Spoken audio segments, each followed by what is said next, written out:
കഴിഞ്ഞ ഒരു കാൽ നൂറ്റാണ്ടിൻ്റെ ചരിത്രം പരിശോധിച്ചാൽ ഒരു സംശയം വേണ്ട. അദ്ദേഹത്തിൻ്റെ ഈ 30 വർഷത്തെ പ്രവർത്തിക്കാണല്ലോ ആദരം അർപ്പിക്കുന്നത്. ഈ 30 വർഷം കൊണ്ടാണ് SNDPയെ ഒരു ഹിന്ദു ഐഡൻറ്റിറ്റിയിലേക്ക് ഏതാണ്ട് പൂർണ്ണമായും വെള്ളാപ്പള്ളി നടേശൻ ചേർത്ത് നിർത്തുന്നത് എന്ന കാര്യത്തിൽ യാതൊരു സംശയവുമില്ല. അതിനു മുമ്പ് ആ നിലയ്ക്ക് പോയിരുന്ന ഒരു സംഘടനയല്ല. എല്ലാ കാലത്തും ഒരു ഹിന്ദു ധാര SNDPക്കുള്ളിൽ ഉണ്ടായിരുന്നു എന്നതൊഴിച്ചാൽ സമുദായം പൂർണ്ണമായും ആ നിലയ്ക്കായിരുന്നു എന്ന് നമുക്ക് കരുതാനാവില്ല. അതിന് പല തെളിവുകളും ഉണ്ട് ചരിത്രപരമായി നോക്കിയാൽ. അതെല്ലാം നമുക്ക് പറഞ്ഞു പോകാൻ സമയമില്ല. പക്ഷേ വെള്ളാപ്പള്ളി നടേശൻ വരുമ്പോഴേക്ക് ഇതേതാണ്ട് ആ ഹിന്ദു ഐഡൻറ്റിറ്റിയിലേക്ക് ഏതാണ്ട് പൂർണ്ണമായി ചേർത്ത് വെച്ചു.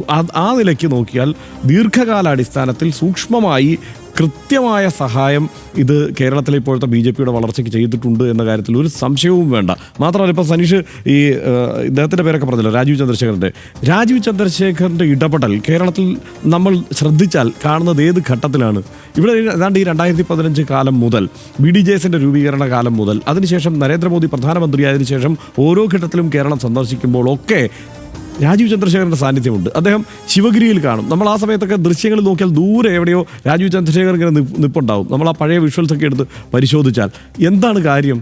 അദ്ദേഹം ഇവിടെ കൃത്യമായി ഈ സൂക്ഷ്മമായ രാഷ്ട്രീയ നീക്കങ്ങൾ അല്ലെങ്കിൽ ഈ ഒരു സോഷ്യൽ എഞ്ചിനീയറിങ്ങിൻ്റെ ഭാഗമായിരുന്നു എന്ന് തന്നെയാണ് ഞാൻ സംശയിക്കുന്നത്. അതുകൊണ്ട് തന്നെയാണ് ഇവിടെ BDJS എന്ന് പറയുന്ന ഒരു സംഘടന ഉണ്ടായത്. BDJS ഉണ്ടായതുകൊണ്ടാണ് ഒരു കാലത്തും സനീഷ കഴിഞ്ഞ 30 വർഷത്തിന് അപ്പുറത്തുള്ള ചരിത്രത്തിൽ RSSും SNDPയും തമ്മിൽ ഒട്ടും യോജിച്ചു പോകുന്ന ഒരു സാഹചര്യമില്ല. അപ്പോഴാണ് ഇങ്ങനെ ഒരു സംഘടന ഉണ്ടാകുന്നത്, BDJS എന്ന് പറഞ്ഞൊരു രാഷ്ട്രീയ പ്രസ്ഥാനം ഉണ്ടാകുന്നത്, ഇവർ പരസ്പരം സംവദിക്കുന്ന ഒരു സാഹചര്യം ഉണ്ടാകുന്നത്. അങ്ങനെ നമ്മൾ ആദ്യം ഇൻട്രോയിൽ പറഞ്ഞതുപോലെ ഈ BDJS എന്ന് പറയുന്ന സംഘടന ആ സംവിധാനത്തിൻ്റെ സംഘടനാ ശരീരം ഏതാണ്ട് അപ്പാടെ BJPയോട് ചേർന്ന് കഴിഞ്ഞു എന്നുള്ളതാണ് സാഹചര്യം. അല്ലെങ്കിൽ അവരുടെ ആശയങ്ങളോട് പൊരുത്തപ്പെടാൻ തയ്യാറായിരിക്കുന്നു എന്നുള്ളതാണ് സാഹചര്യം.